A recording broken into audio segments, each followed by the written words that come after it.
Hello, friends, and welcome to the Powerful Podcast. I'm your host, AJ McCord. In this podcast, we introduce you to powerful women who are changing the game in and outside of their field of play. These are women's stories, women who happen to be doing things that many of us can only dream of, but the lessons and inspiration they share is universal. You know, there was no way that we were ending our fourth season without highlighting some of the incredible Paralympians who are making their way to Milan Cortina right now ahead of the opening ceremonies. Hey everybody, welcome back. I'm AJ McCord, host of the Powerful Podcast, and this week's best of is truthfully one of my favorites. Brenna Huckaby is the three-time para-snowboarder Paralympian, and she's won 4 medals already, 3 gold and 1 of them bronze. In this episode, we talk about how a girl from Louisiana found her home in the mountains and how those mountains had led her just so many incredible dreams. She talks about the joy that she finds in the everyday, the way she uses humor to get through the harder things in life. In this episode, she gives us the blueprint of how we can all face our individual mountains. Brenna, I am so excited to have you here. So thank you for being on this winter season of The Powerful. Yay! Thank you so much for having me. I am so excited to talk about all of those things that you listed. And so much more. We're just giving a little tease here at the top. Okay, so first, I guess I want to start by introducing people to you who do not know your story. You are one of the best snowboarders in the country, and you have the medals to prove it. So give us a little bit of a background of how some girl from Baton Rouge, Louisiana, who was a competitive gymnast, ended up as one of the best para-snowboarders in the country. You know, honestly, that is such a valid question because it's a little bit of a Jamaican Bobsled team situation there. But when I lost my leg from cancer, so that's how I lost my leg, my hospital, they took kids who lost mobility on a rehabilitation ski trip. They had this idea that if these kids, myself included, could ski down a literal mountain, then when they got home, they could tackle and conquer their figurative mountains of everyday life. And I had the privilege to go on that trip, but I didn't want to ski. No offense to skiers at all. I just thought snowboarding looked so much cooler. Girl, same. Same. I did the same thing as a teenager. Yep. And also it reminded me of a balance beam. But it also just looked so much cooler. But yeah, I went on this rehabilitation ski trip. I got to snowboard. I learned it's nothing like a balance beam. I was going to say, from one former competitive gymnast to another who also learned to snowboard in their teens, nothing like it. No, it's so hard. Even still today, I'm like, wow, you really thought having your feet fixed into one position was like gymnastics. Goofy. Same. Yeah, totally the same. High kicks for days. But yeah, that's how I learned to snowboard. I fell in love with it immediately. And about a year after that trip, I moved to Utah so that I could snowboard full time. And it was a little bit of a healing through cancer situation and using snowboarding as a tool for that. But also in the back of my mind, I thought it would be really cool to try and go to the Paralympics. Okay, so I want to know, because like I said, I was also a competitive gymnast. I competed all the way through high school, and so I know that sort of passion of competitiveness, and I still am competitive in like my everyday life. And so it doesn't really surprise me that it didn't take you long to proverbially and literally get up off the couch and find another way to utilize your competitiveness. But I think that it's one thing to be competitive, and it's another thing to be like, you were 15, right? 14, 15? 14, 15, yeah. Yeah.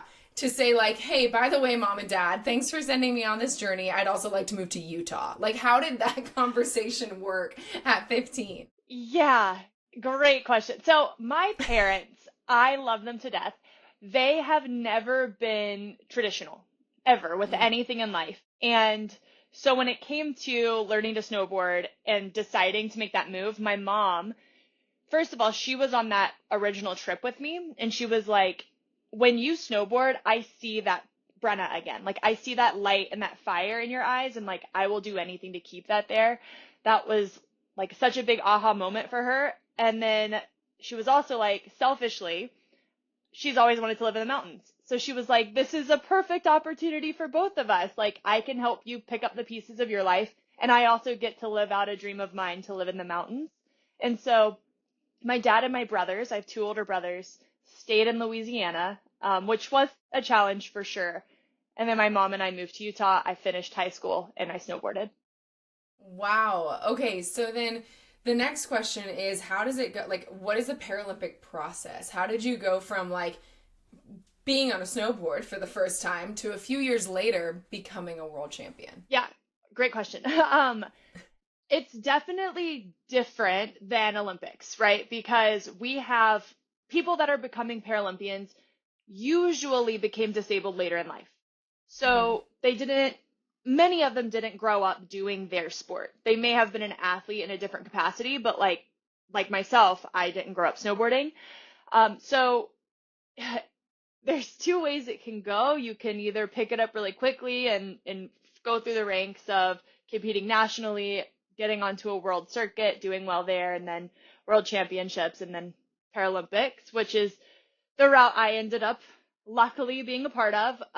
But also for a lot of people, it's really challenging and really hard. And the level in the Paralympics, even from going from a national to a World Cup, is huge. Like that leap can feel almost impossible for a lot of people. So it all depends on timing and like the ability maybe before you lost your leg in athleticism. But yeah, that was really long-winded way of saying it looks different in different sports. And for snowboarding, I just thankfully picked it up really easily because of my gymnastics background. And then I think just timing, like it was a really, less of a barrier to entry into the sport because it was pretty new. And so I just worked my butt off to kind of capitalize on that novelty of the sport. So the other thing that I was reading about is from an article that I believe was published in 2023, and it was the Para-champs that you competed in Spain, and you competed with your snowboard leg hiked up so that your prosthetic was showing. I looked at a few different angles of that picture, and it was so powerful to see you embracing your prosthetic, and not just embracing it, but showing it off to the world. Can you describe, because again, I keep saying it, but like I was a competitive gymnast. I know how much what your body looks like matters in that sport. So how did you, Brenna, personally manage, it's easy to, it's not easy. It's one thing to make the transition athletically. It's another thing to personally say, this is my life now. This is different. How did you work through that? And why was that picture at Para-champs so important? Oh man, I've gone through different phases with acceptance in my body. Yeah. And it's funny, accepting my prosthetic leg in my everyday life was easier and a quicker process for me than showing off my prosthetic in my snowboarding gear. And a lot of that is because I started snowboarding because it gave me this freedom away from being seen as disabled. When I'm in my snowboarding gear, you visually can't see my leg. And then also when I'm riding, you really can't tell I have one leg. And most of the times I'm riding way better than most people on the mountain. So people are admiring that. And so to pull up my pants and to show that like I'm doing this on one leg, part of me felt like I was giving up the feeling of, not being seen as disabled. And then it took 13 years of being an amputee for me to say, you know what, I'm proud that I can accomplish this with a disability. And like, I want all of y'all to see that and to know it and to like, just celebrate what I and so many other snowboarders can do. And I feel like once I did that, I was reminded of the reason why I started snowboarding competitively. And it was to show kids who had lost mobility through cancer that like, your life's going to look different than it did before, but it still can be really great and amazing. And that showing of my leg while snowboarding just put me back into like that mission and that why of showing other people with one leg, like life moves on and it can be way better than you thought. And I think that is something that like so few, there's people who are going to be inspired, if you will, by your journey. And then there's so many, I don't think I can tell you one single person on this planet who hasn't had something about their body that is hard for them to accept. Mm-hmm. Why was it so important for you to be a voice in just that overarching, massively human feeling of trying to accept something about yourself that you cannot change? Gosh, so I feel like when I first lost my leg and I first started social media, it was so much easier because it was easier and harder. It was easier because I knew that there weren't very many people out there sharing their stories, sharing their prosthetic, sharing their life with a disability. There wasn't very much representation. And it was easy for me to say, okay, I'm going to do that and I'm going to be that representation. Now, there's so many amputees and disabled people that are out there that are sharing their stories, sharing their lives, which is amazing. But now it's like I've kind of taken such a back seat that I forgot that, like, oh wait, no, I have a voice in sharing these vulnerabilities and working through them. And so I think it's just reminding myself as much as possible that representation, while the fight is still inclusion, and to have a seat at that table, representation still matters, and to keep putting myself out there in those ways because I know that it's helping someone. It's not just helping. Like, I've read the comments on even your recent posts, and I have had the time to read so many comments because I have watched your reels over and over again, because you're not just showing representation, you are finding humor and you are bringing joy to people's lives. And there are people in your comments who are like, hey, I'm a 4+ year amputee, and you were the first person that I found when I looked up what I can do now. And you're freaky. I mean, one of your most recent ones was joking about how if you had a nickel for every time someone asked you how you lost your leg, you'd be able to pay for the Salt Lake City ski patrollers' raise that they need so desperately. How have you just, like, what is it about you, Brenna Huckaby, the person, that has been able to embrace and transition throughout these different seasons of acceptance? I don't know. Because here's my thing. I truly believe that we all go through periods in our lives, every single person, that is painful, that is hard, that feels impossible.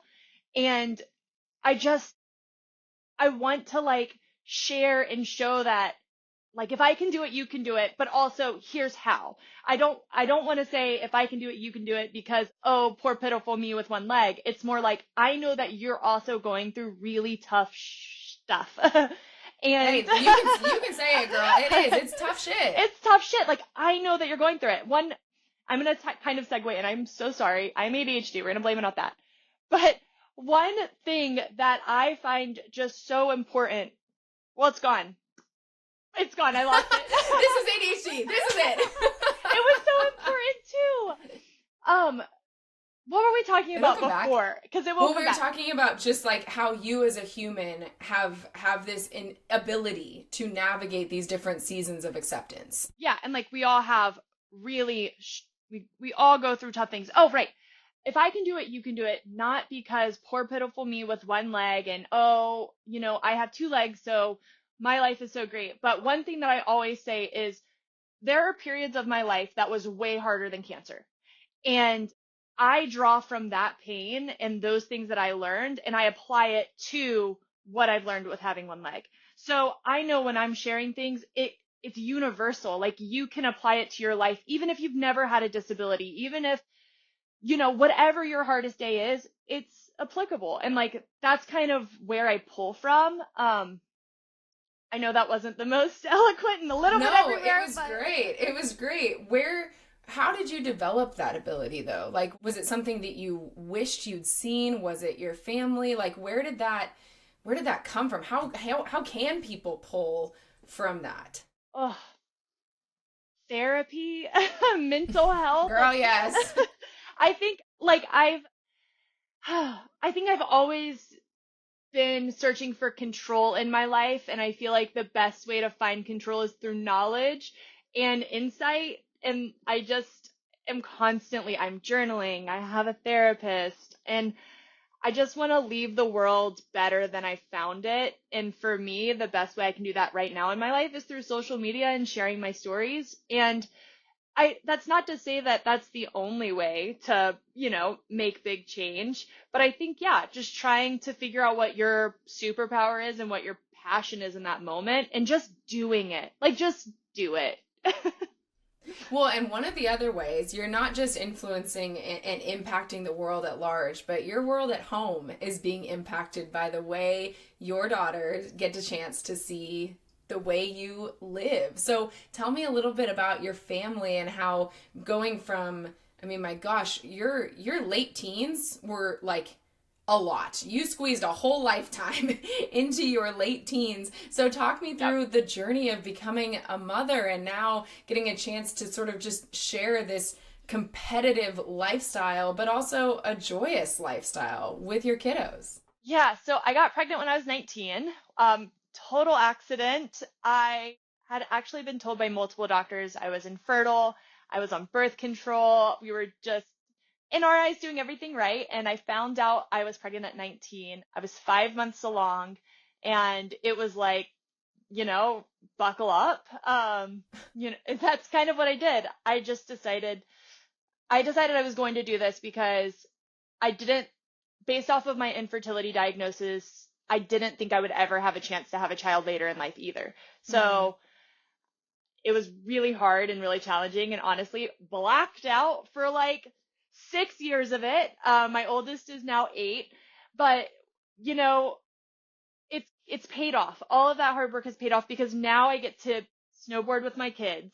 They are the funniest. Anytime I go to a playground, my daughters, I have 2 now, my other one's 4, they'll run and they'll find other kids on the playground and they'll pull them over and be like, look, my mom has one leg. She had cancer and she snowboards now. It's a little embarrassing, but it's beautiful. Oh my gosh. What does it feel like to have your daughters just be so proud? I mean, I can imagine I think it's hard as a parent I don't have any kids myself, but my friends who are parents, they say like, it means the world when your kid is proud of you. So what does that feel like to have your daughters pull these kiddos up and say, look at my mom? I know. I wish I could feel, I do feel proud. I think there's probably some things I need to work on because I constantly don't feel like enough for my kids. So when this happens and I see this, I just immediately go to, okay, that's great that you think that now, but later maybe you're going to think of all the other ways that I fell short. And I think that's probably more common than people realize. We just that beating ourselves up as parents and trying to be the best versions of ourselves that we could possibly be, even though it's so hard.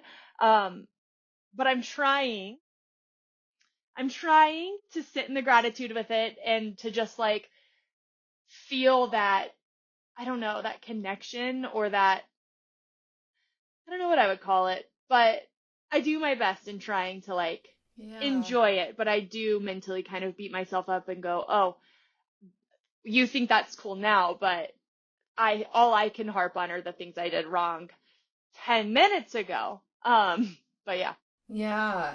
Well, and I think that I know we're both competitive, like you're much higher level competitive athlete than I ever was. But I know for those of us who compete athletically and particularly in sports that say that there's a perfect option, it is so hard to unlearn perfectionism. And I think that is like one of the things that I will have to remember and relearn and undo and try again for the rest of my life. No, actually, same. I think it's been a New Year's resolution since I was 16. Let's go. Just rinse and repeat. Yeah. We'll get there. But that's great insight because that is exactly what it is. It's this constant chasing of perfection. And I do it. I also have to rework that with snowboarding when I have a heat that didn't go as planned. And I can sit there and think of every tiny little fraction of a movement I could have done better. But the reality is, even if I did that, who knows what would have happened? It still might not have been that perfect run. So that's great insight. Yeah. What is the thing that you are most excited about that you're working on right this moment? I mean, not like this season of life. This season of life, what is getting you so excited? There's a couple different things. I would say snowboarding. I am really hoping to not only go to the Paralympics 2026 in Milan, I have a big goal to get at least one gold medal that would put me as like the most gold medals in Paralympic snowboarding history, if I can do that, in Paralympic gold medals. So that's my push right now. And then I'm working on Cultured, which we kind of mentioned at the beginning, and that's a media collective just around changing the narrative around Paralympic sport, seeing Paralympians as badass athletes and not just an inspiration for simply existing. We got a chance to have Sarah Adams and a few other Paralympic athletes on in season 1. And when I tell you, they're like anybody who doubts the badassery of Paralympic athletes doesn't know a Paralympic athlete, because it's not just, I think that's one of the things that is it's so hard to manage when people look at you and they say, wow, you have gone through something extraordinary, right? Something that not a lot of people have to navigate what you've navigated. And it's almost like it's putting you on a pedestal, but in a way that is separating. So it's almost this like, oh, that's cool that you did it, but like how do I apply that to my life? Or like, so what are you guys trying to do with culture to break down that barrier so that we can look at an able-bodied person who's never had to go through cancer, who's never had to have an amputation, can look at a Paralympic athlete and say, I see myself in them. I want to connect with them. I want to watch that sport. Wow, that's beautiful. I think for us right now is getting more of the athletes' voices involved.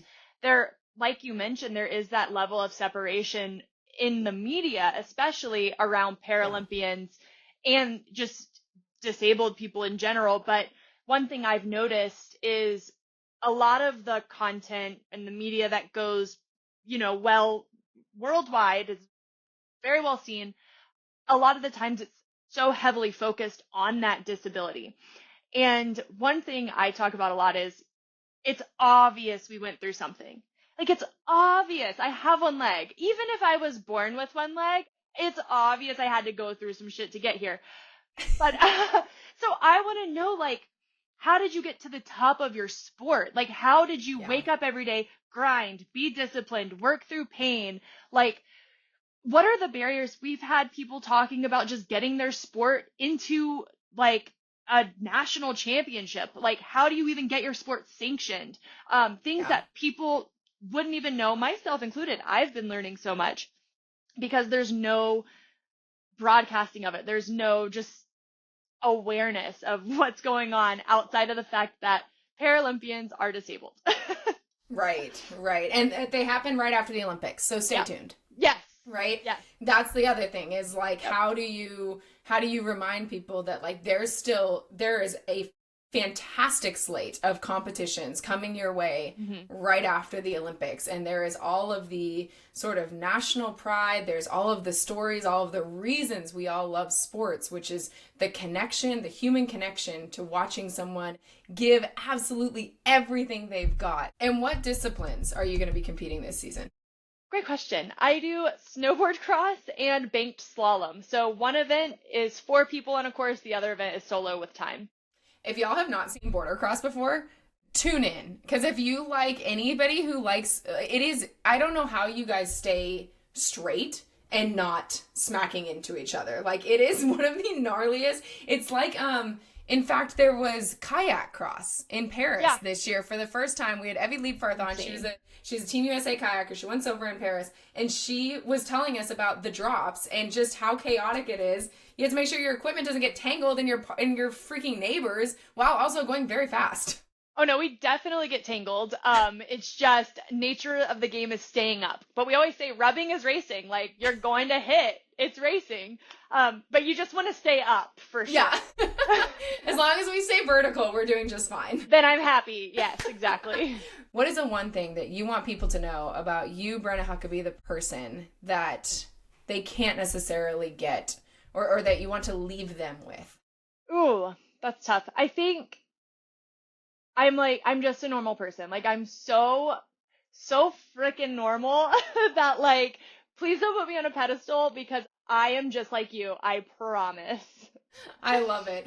And actually, you're much funnier than I am, for the record. If you don't believe me, go to her social media. It is, I kid you not, Brenna, I was dying laughing at like multiple different videos. And then the last question, this is the Powerful Podcast, and we are all about talking about powerful women and what they are doing to change their sport, leave this world a little bit better place. So Brenna, what does powerful mean to you? It means showing up as your most authentic and relatable and just real self because you know that you have value and you have worth. Wow. Yeah. Something like that, you know? If that doesn't hit you right where it needs to, because that's a very good reminder for me personally. So Brenna, thank you so much for taking the time to join us on the Powerful Podcast. I cannot wait to continue to follow you on social media and the rest of your career and your life as a mom and raising some beautiful kiddos into this world. I think it's going to be just so fun, and we're so grateful that you took the time. Yay, thank you so much for having me. This was awesome. Season 4 of the Powerful Podcast is getting you ready for the Winter Games in Milan Cortina. So look for new episodes every Tuesday and Thursday, everywhere you get your podcasts. And if you really enjoy this and don't want to miss an episode, be sure to hit that subscribe button.